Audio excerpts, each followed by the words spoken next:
Good afternoon, everybody. Thanks for coming back after lunch in such a timely manner. So before we begin, let's make sure everybody is ready. I'm going to put up our checklist so we can go through individually and see if we have everything we need in order to focus this afternoon. Okay, remember that you want to make sure you've gone to the bathroom, that you have something to drink, right? So you're not getting up in the middle of our lesson. Are you able to focus in your environment? And are you going to need to have your headphones? And then since we're doing social studies, make sure you have all your social studies materials, pencil, journal, textbook. Oh, and make sure you're muted. I hear a few people that aren't muted right now. Okay. So let's come back together and we want to go over some of the things we learned yesterday. So does anyone want to share something that they learned yesterday in social studies class about economics? Okay, Lissa, go ahead. Supply. Right. And what do you remember about supply? Supply is how much of something is available to buy. Okay, could you give an example of that to share with the class? Like how much toilet paper is available to buy. Oh, very good. All right. Anybody else? Debbie, was that a hand up? Okay, go ahead, unmute and share. Demand. Okay. Tell us in your own words what demand is. It's like the amount that people want to buy of something. Okay. And how about a real world example of demand, Debbie? Well, I went with my mom yesterday and we got gasoline and it was really high and there were a lot of people there. So gasoline. Oh, excellent. Yes. So gasoline right now in some parts of the country is in high demand because they are having a hard time keeping up with the supply. Very good. All right. Regina, your hand's up too. How about something from yesterday?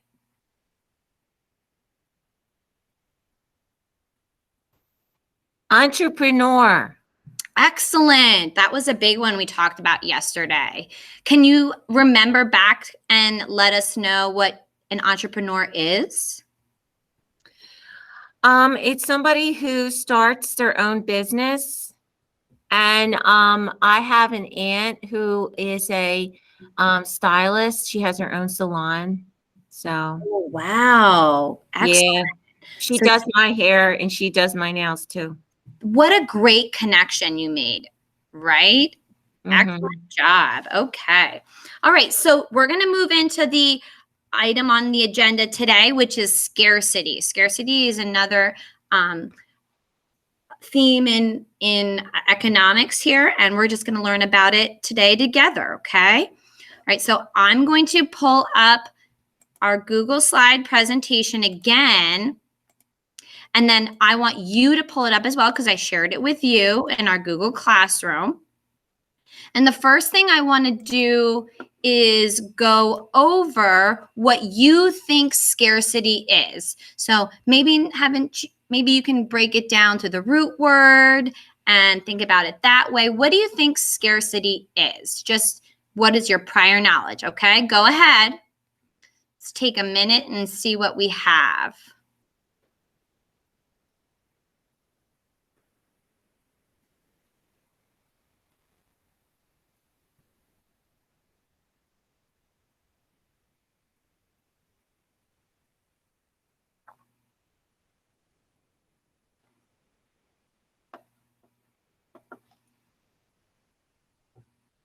Excellent. I'm seeing lots of good information being typed up.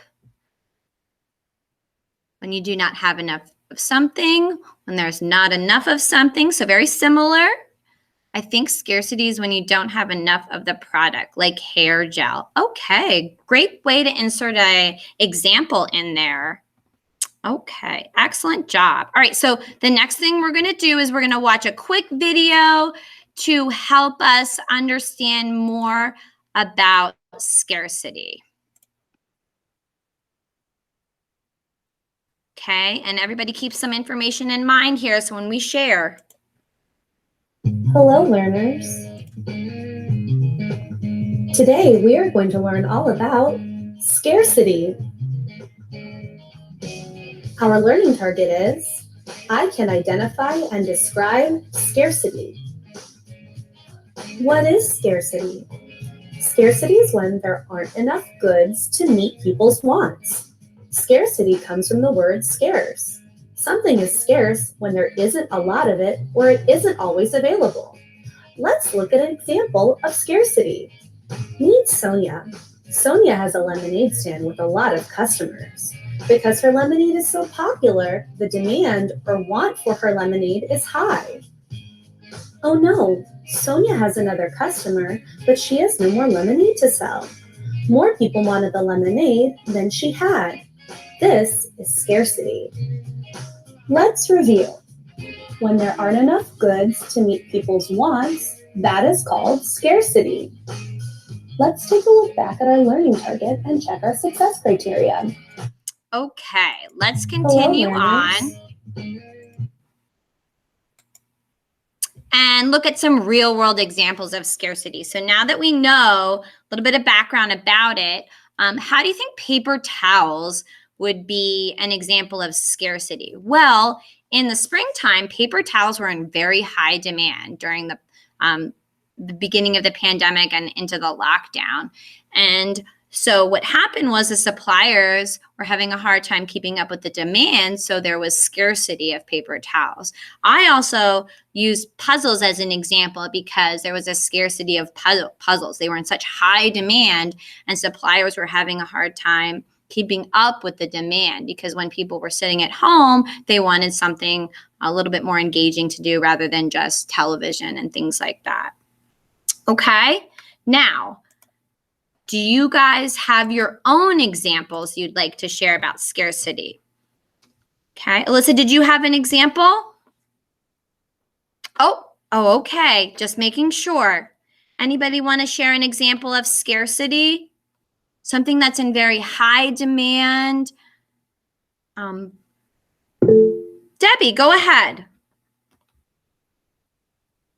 Unmute Debbie so we can all hear you. I think tissues, because I don't have any and I need one. Oh, that's a real good example, right? So there's no tissues and you need one. Very good. Okay. Right now, there's a scarcity of brown crayons in our class. Wow, that's interesting. Brown crayons, is that because a lot of people use the brown crayons? It's a very high demand item? Yep. Everybody's coloring their brown trees and, like brown, everything brown. Oh, wow. Lots of nature, right?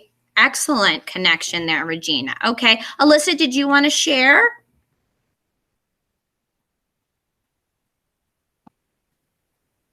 Okay, I understand. All right. Thank you for thinking about that. Let's get moving on to the last little bit here, and then we can wrap it up.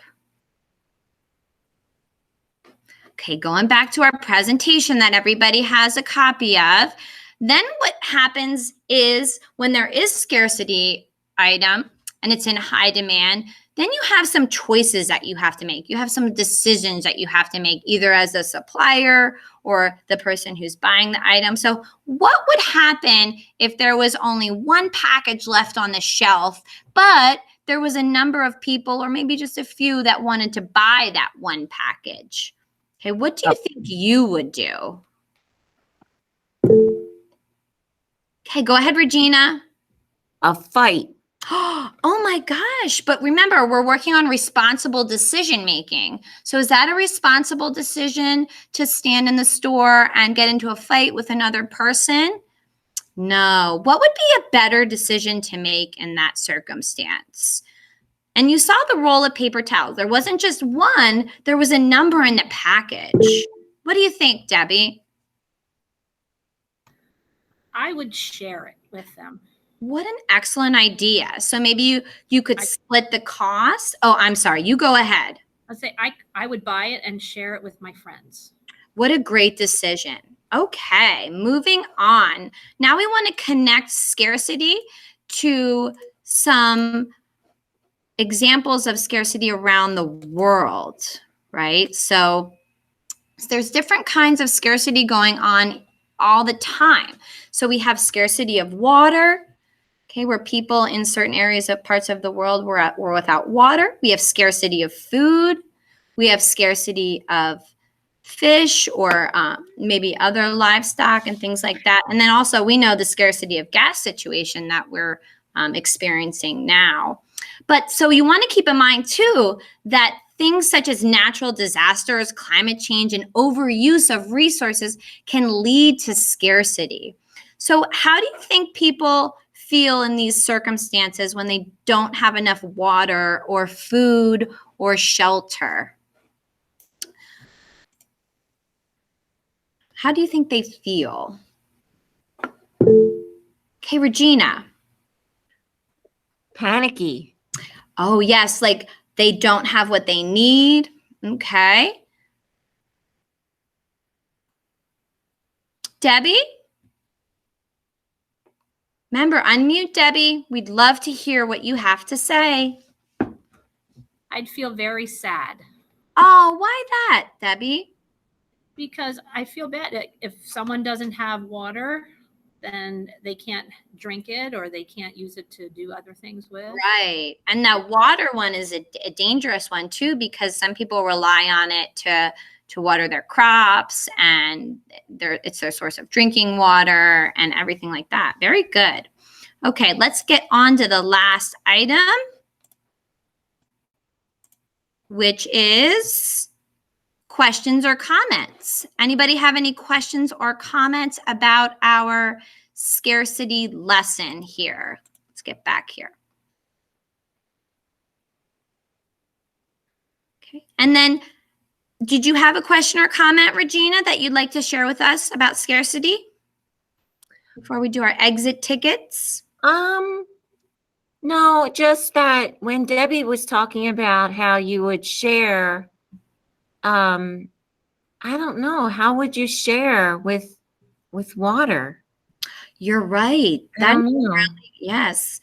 And now, how could you do that? Let me open it up to you. What do you think? How could people share water that have it with people who don't have it when they have scarcity in their area in which they live? Go ahead, Alyssa. Do you mean like if the store doesn't have water? I think what Regina means is the place that they live, like there's a drought or a famine. Yes. Yes, drought. Yes, that's a very good question. Okay, and a lot of the times then water has to maybe even be brought in from outside, and it takes the help of other people in the world to help those people that are going through that drought, right? And especially when there's natural disasters like hurricanes or tornadoes and they don't have running water, right? So it takes outside people to help them. Mrs. Rogers. Yes, ma'am. So I was thinking like maybe somebody could be an entrepreneur to make something so everybody can have the water. Oh, that's an excellent connection. What an excellent idea. I think that would be something we could look into. Absolutely. Okay, so let's do our very last thing here. Why don't you guys just verbalize something you learned about scarcity to me, and then we'll wrap this lesson up. Okay? Does anyone want to begin? Just one thing you learned, maybe an example we talked about. Okay, Alyssa? That in the beginning of the pandemic, there was scarcity of paper towels in the stores. Yes, that's a good connection. Okay, Regina? That if you are an entrepreneur, then like you have a little bit more control over the scarcity and the demand. Sure, absolutely. Okay, I can see that. Debbie?